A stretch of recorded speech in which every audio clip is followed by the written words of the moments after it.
Now it's time for AcesTV All Access, an inside look at what's occurring on your campus, featuring News Director Joel Freilich, Chief Editor Jonathan Classy, Reporter in the Field Charlotte Muscroft, Braden Presch with sports, and four-time Alyssa Fricky Award-winning lead anchor, Alyssa Fricky.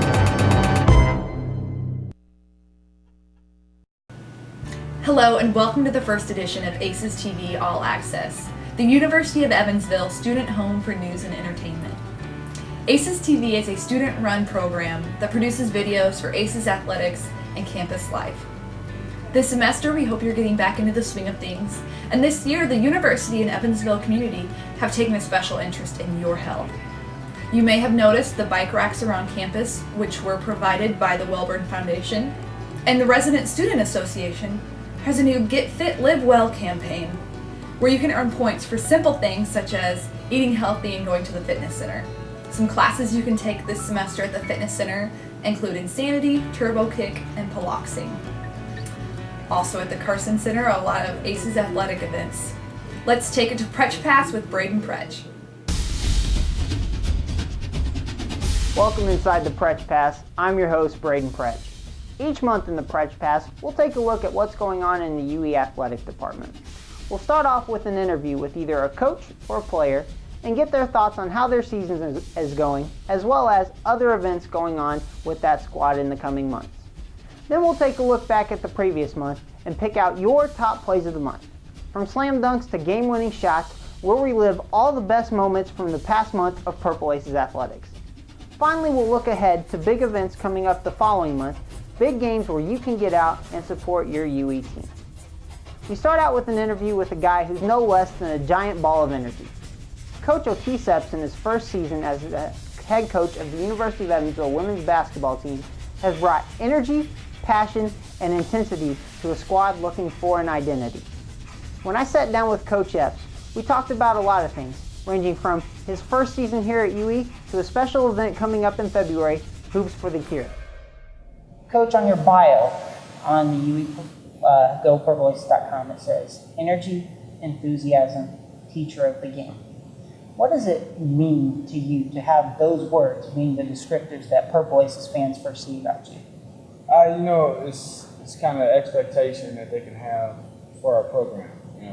I'm here today because of those attributes, and they're at the core of everything that I do. I believe you just have to be energetic and enthusiastic about everything that you do in life, and as a leader, if you can display those kind of things, other people will pick up on that and it will influence them in a positive way. And so it's nice to see that. I've been a lot of places as a coach, and to finally get my opportunity to be a head coach here at Evansville has been a blessing, and that's the way I plan to lead this team. I would say, and you're in the middle of your first year right now. Maybe the record isn't where you want it to be, but what are you seeing? What are the positives that you're seeing as you go forward for this program? Oh, we've had a lot of growth in our program. It's not something that's going to happen right away in terms of wins for us, but I feel like every practice we get better. Every week we improve. And they're learning how to play together and trust each other and play as a unit versus individuals out there on the basketball court. And so I'm excited for where our program is going. We're doing a great job recruiting in the state of Indiana, and we just want to continue to grow it because we have a strong tradition in women's basketball, and we just want to bring it back to that level. Absolutely. Now, Coach, I talked about earlier the energy. I see you on the sideline. Just walking up and down, energy, energy, energy. As a coach, do you feel that translates over to your players on the court? I do. For us, it's a process. But at some point, this team's going to take my identity, and I want it to be one of energy and enthusiasm. And so I've got to continue to model that for them. And it's not being fake, because I think kids see through that. It's who I am. And so once they start to embrace that and become more of me out there on the court, I think our fans are really going to enjoy what we put out there. Now, my favorite thing personally about you guys is you all get so excited about forcing the other team into shot clock violations. I love it. Everyone, coaches, players on the bench are just excited about that. What is so special? Why do you guys get so amped up about forcing those? Well, women's basketball is more of a fundamental game. men, they play above the rim, so you have a lot of high-flying guys, slam dunks, this, that, and the other. And for me, being a defensive coach and us being a defensive team, a shot clock violation is a 360 slam dunk on a bad break for us. And it becomes very uplifting for us, and it kind of takes the wind out of the sails of our opponents at times. Absolutely. Now, you have moments in time where you realize that what you guys go out and do on the court is just a game. One of those moments that you have coming up here is the Hoops for the Cure game on February 12th. Tell us a little bit more about what that is and what that's going to support. Well, it's something that's done nationally for women's basketball, breast cancer awareness and cancer awareness, and we're just trying to do our part in terms of raising funds, getting it out to the public, making people more aware of what's going on with breast cancer, because it affects so many lives of people, coaches and players alike. And so it's a great opportunity for fans to come out and support. It's actually put on by the Evansville Tri-State CEG Coleman Race for the Cure. And we just want to do everything that we can to support and give back to those cancer survivors or those that may be going through cancer right now in our community. So it's something that we can do to give back through our women's basketball program. And lastly, Coach, we talked about it. You're in your first year. Where do you see this program going? We expect to win championships. And, for me as a coach, I got to learn to be a little more patient because I want it now. That's just my mentality. But I do feel like we have the support that we need, the resources that we need, and the enthusiasm and energy that we need to rebuild this program. And we're going to become a championship program. We're going to be a program that's to be reckoned with in this league and also nationally. And I think that the Ford Center, we have some new facilities that will be announced here soon. We can do that. And the talent in Indiana in terms of high school girls basketball is outstanding. And we're going to continue to recruit Indiana so that people can identify with the players that are out there on the court for Evansville, and there's more pride to put on that Evansville uniform. So you can expect us to continually build this program to the upper echelon of the women's basketball. All right, Coach. Well, thanks a lot for your time. Really appreciate it. Thank you for having me. Go Aces. Thanks, Coach, for your time. It was a pleasure getting to interview you. Make sure you get out and support your Lady Purple Aces as they continue in Missouri Valley Conference play this month. Now, let's take a look back at your top 5 plays of the month.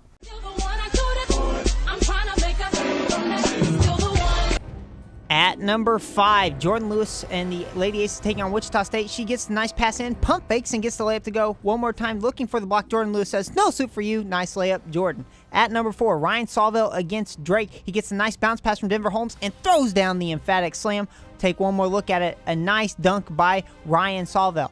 At number 3, back to the Lady Aces. Stacey Gillum on the inbounds is going to find Brianna Blair. She splits the defense and gets the layup to go.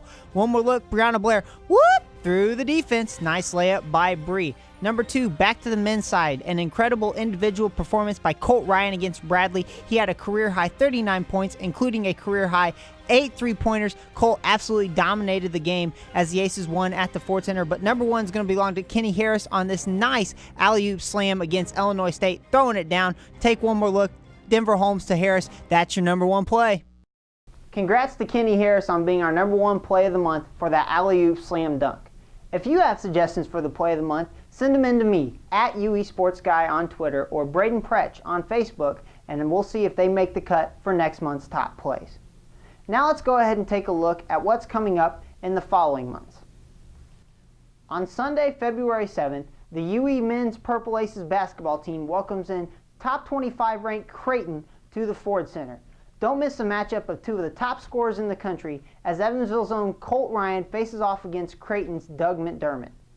Then, on Sunday, February 12th, make sure you check out Hoops for the Cure at the Ford Center, a basketball game featuring the Lady Aces squad, but also going for a cause that is so much more important than just a game.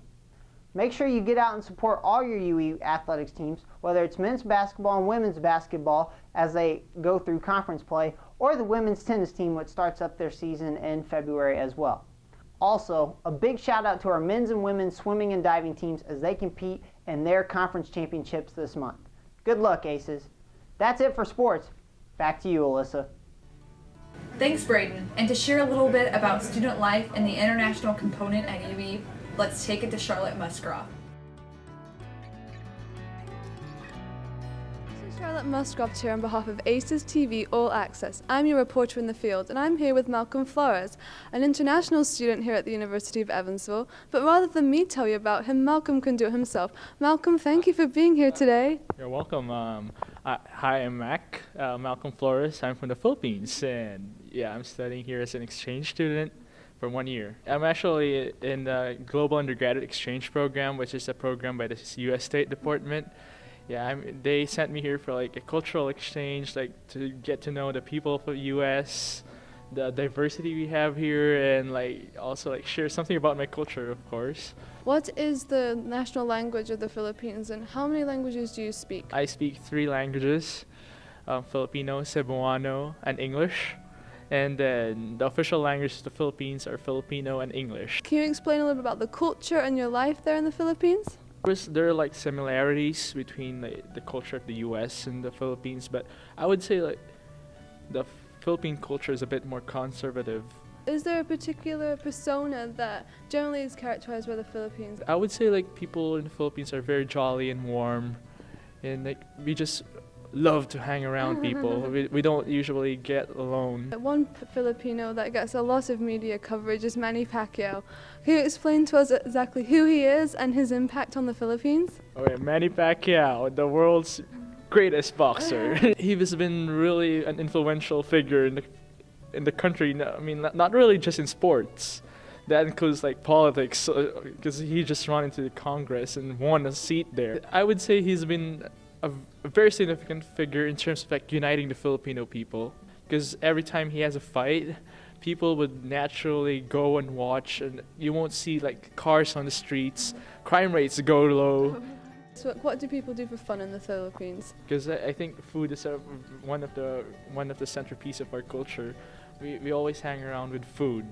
Yeah, whether it be like peanuts or just like water and something else and candies. Like there's always food in every gathering. Speaking of the food, what type of foods are characteristically Filipino? Barbecue, tapas. Oh, really? Yeah, chorizos. That's Spanish. Yeah, it's actually part of the influence again of Spanish. Can you explain more about the Spanish influence in the Philippines? Like we were a Spanish colony, and then so like we got that tradition from Spanish. Like we got Catholicism from the Spanish.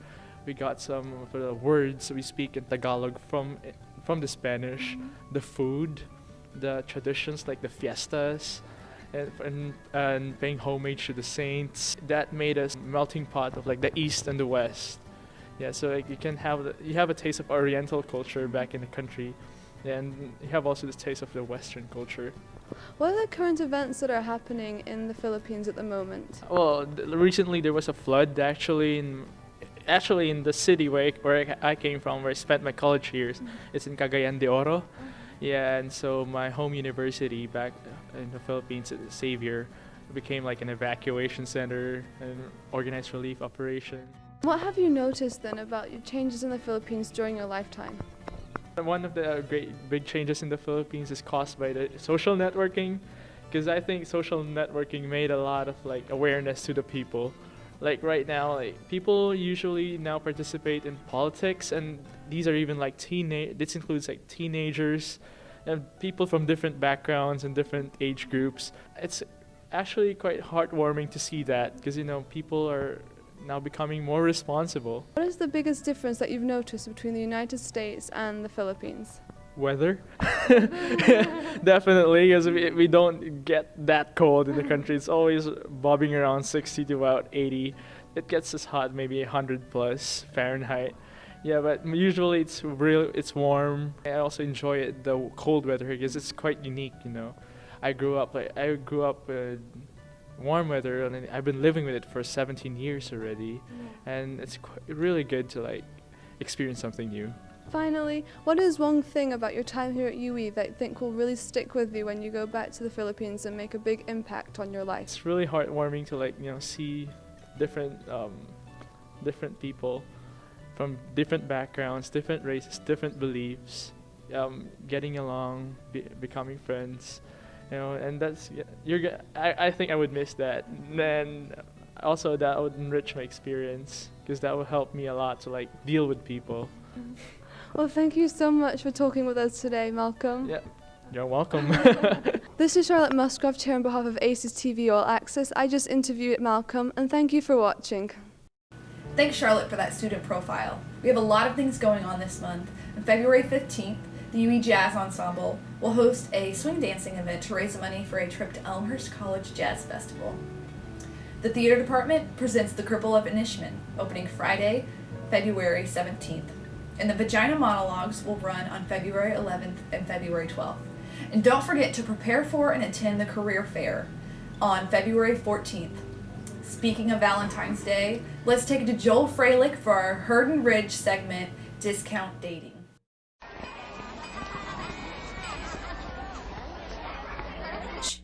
Did you hear? So I'm here with Sandy and Sam, who have been dating for over a year. And in the spirit of Valentine's Day, we're asking couples on campus what they like to do on a college budget. We do like to go to PetSmart on Saturdays and look at the little puppies that I can't adopt because somebody won't adopt one for me, but we do like to do That's that. very cute. What do you like? It's just important to find things that both of us enjoy doing. And for instance, we've even done geocaching on a Saturday, except we did it on a Saturday night starting at like 10:30. So we didn't really find anything in the dark, but we both, were able to get out there and just have a good time, just messing around. So do you guys have plans for Valentine's Day? What did we do last year? Sleep. We'll probably end up going out on a date somewhere, getting some food together, better eat. and maybe swinging by the casino because we both like to have fun there. And you can have a lot of fun with just like $20. That he loses. So do you guys have any tips for couples who might be dating and don't really want to go out for Valentine's Day, but just kind of want to stay around campus and things that you could do then? I would say you don't need money to have fun, so as long as you enjoy each other's company and just pop in a good movie and eating's always fun. So that makes it work, for me at least. Yeah. We really like to cook different meals together just for fun. It can be $5 to $10 for an entire meal, and it lasts a couple days. And then we usually find games because we're both really competitive. And somebody ends up winning, the other person gets mad, so then we have to play again. And so you can actually be there for like 3 or 4 hours and have a really good time together. All right, thank you guys very much. Yeah, no problem. My name is Andrea Kavi, and we have been together for almost a year now. My name is Joel Nash. So actually, February 4th was our year anniversary. So It's tough. It's hard deciding what to do in Evansville because there's not a lot of options. But he's a genius over here. I enjoy kind of the fun. I'm keeping it a secret, sort of what I'm going to do. But I think that's what you kind of have to do here. You can't have go to some big city and have something really elaborate. You kind of have to have fun and spontaneous. If we go on a date, it's important to be spontaneous and be fun and have fun around each other, so we don't get bored of having the same conversation. So we try to make jokes or be more comfortable around each other. We'll find couples too that we go on double dates and stuff like that. I am not really familiar with Valentine's Day because I am from Colombia, so last year was my first Valentine's Day. So he was kind of trouble. What does she like? Is she really cheesy and she likes all these things? But I am more I don't like cheesy things. I don't like the bear and the roses, and it's just having fun and going to a restaurant that's a little known. I do remember last year, there's a really good Japanese place out near the airport, and that's where I took her, and thankfully I was able to sneak it in, and once we got there I said I had to go grab my wallet out of the car, and I actually brought in the gift and the note that I had written her and stuff, and had the waitress bring it out when she brought the check. So that was, have fun doing stuff like that instead of, really cheesy and stuff. So, but I think she might like cheesy a little bit. Yeah. So I think I'd be good. I like to feel special. I'm Jenna. And I'm Colin. And we've been dating 15 months. This is true. One of my favorite things to do, and it turns out Jenna also likes this, is that we both like to eat. So what we do with this, we can cook, and by cooking, we not only eat, which is something we have to do, but we also spend time together, which is nice because we're both pretty busy people. So the time we spend together is very important. We don't go out a lot. I make dinner a lot. I do too, but Yeah. I don't have a kitchen, so Yeah. We use my apartment kitchen to make food. we play We Just Dance. We did that today. Do you guys have any plans for Valentine's Day? We haven't talked about it. No, not at all. Maybe I'll bake a cake. You don't have to bake me a cake. I mean, I would make it surprise, but I'd have to use your kitchen That's to true. bake it.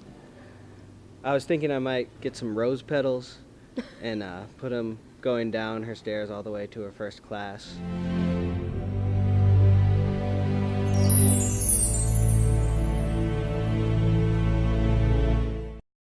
Thanks, Joel. This has been AcesTV All Access. Like AcesTV on Facebook for more news and entertainment.